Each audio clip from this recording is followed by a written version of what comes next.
Hi guys! Welcome back to my channel, Alin Sindara Vlogs.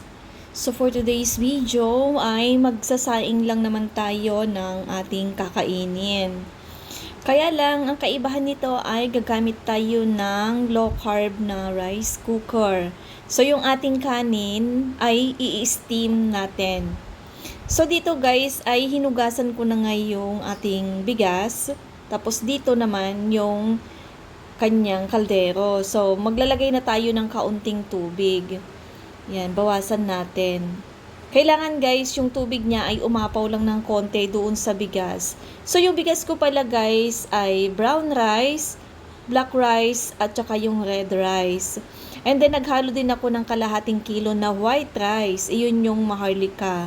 So, kaya ko pala siya hinaluan ng white rice. Gawa nga ng, yung pinagugasan ng bigas guys, wala siyang hindi siya cloudy, hindi malabo. So kailangan ko kasi yung pinaghugasan ko ng bigas ay dapat malabo kasi ididilig ko yun sa kalamansi. So nagdagdag ako ng kalahating kilong white rice. Actually, 2 kilong kulay pula, 2 kilong black, at saka 2 kilong brown rice. All in, 6 na kilo, and then nadagdagan siya ng kalahating kilo na puti. So 6 and a half lahat yan. Nag-mix-mix lang silang lahat. So, ang gamit ko dito guys ay yung low carb na rice cooker. So, ang kinagandahan nito, lalo na sa mga may diabetes, ganon, tapos gusto pa rin kumain ng rice. So, mainam na mag-invest kayo ng ganitong rice cooker. Actually, nakikita to sa mall. Binili ko ito sa SM Bacoor. And then, sa ibang outlet, hindi ko alam kung available na siya. Pero sa Shopee, alam ko guys, meron to sa Shopee. At mas mura siya doon. So, much better magtingin-tingin na lang sa mga gustong maka-avail ng ganito o gustong makapagluto din ng ganito. So, mamaya, ipapakita ko sa inyo yung texture ng steam na kanin ng ating low carb. So, dito pala guys, yung rice cooker, habang yung first umiikot-ikot pa lang siya, ganon. And then, pagkatapos ng umikot-ikot, saka pa lang siya magi-start. So, meron yan 20 na counts hanggang sa pababa ng pababa, hanggang sa lahat mag-0-0. At pag tumunog na yun ay luto na siya. And then, meron ka din dyan pagpipilian. Kung alin dyan yung pipindutin mo, meron kasi dyan quick cook, yung hindi mo na siya isi-set up ng kung ano-ano, ganon. Pwede mo yun hindi gamitan ng steamer. Yung parang salaan na gano'n na parang basket. Pwede mo i-direct yung bigas doon sa parang kaldero lang niya, gano'n. Gamitin mo yung quick cook. Kaya lang hindi siya magle-less yung parang niya, yung gluten, gano'n. And then, meron din dyan, pwede ka magluto ng sinigang, pwede ka magluto ng may sabaw, pwede ka magprito ng itlog na hindi mo gagamitan ng mantika, pwede ka ding magluto ng lugaw or sopas. Pwede dyan lahat, basta tanggalin mo lang yung kanyang steam, pang-steam, yung parang basket niya.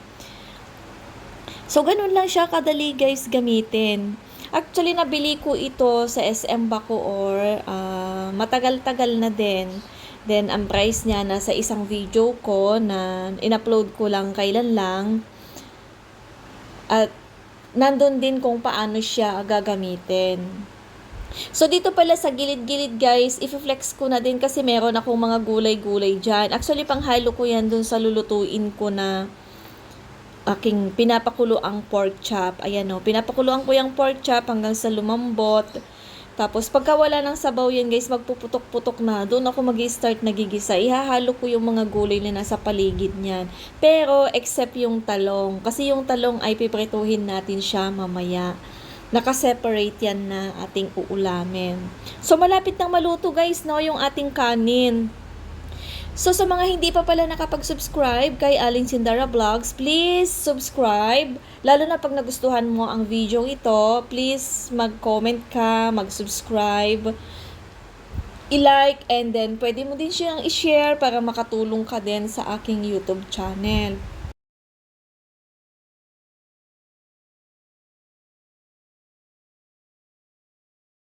Pinaganda dito sa ating Kiowa na low carb na rice cooker, guys. Kasi tingnan nyo, ito yung, dito lumalabas yung steam niya. Dito siya nag-steam, lumalabas yung usok-usok niya dyan. Wala siyang umaapaw-apaw na tubig. Unlike dun sa rice cooker na regular, di ba meron siyang lumalabas-labas na mga tubig. So, ayan, luto na yung ating, kanin. So, i-check natin, guys. I-check natin ang ating kanin. So, bunutin muna natin yung ating saksakan.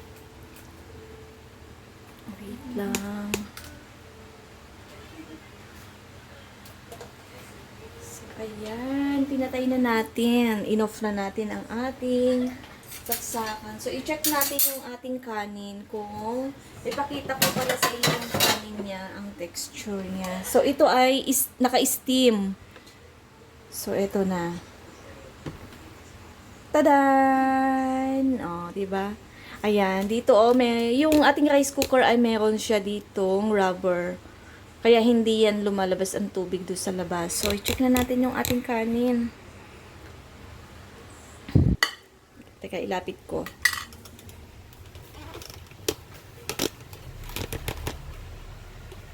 So, ayan yung kanyang kanin.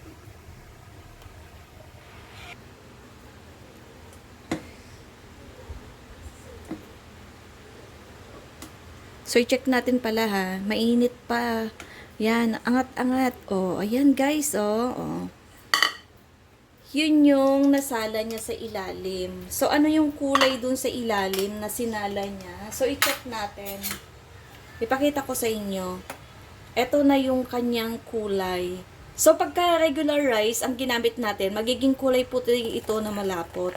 So, dahil nga sa may kulay-kulay din yung ating bigas, red, brown, and black, ganito yung kulay na nasala niya.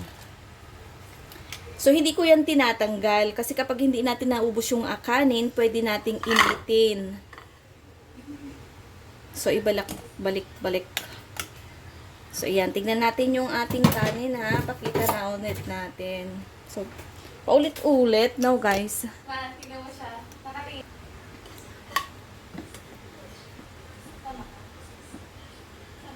So, ganito na yung ating rice. Ayan guys, ang ganda ng pagkaluto.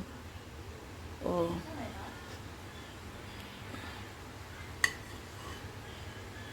Ito yung pinakaibabaw niya. Alam mo, sa totoo lang, no, masarap siya. Kahit nga, simple lang yung ulam mo, kahit bagoong lang ang ulam mo dito, eh. So, ito na yung ating rice. So, ganito yung texture ng rice natin. Yan guys, so ang sarap, no? Next video natin ay try naman natin yung white rice kung ano ang kalalabasan niya. Kasi simula binili ko tong rice cooker na to, hindi pa ako nagtatry ng white rice.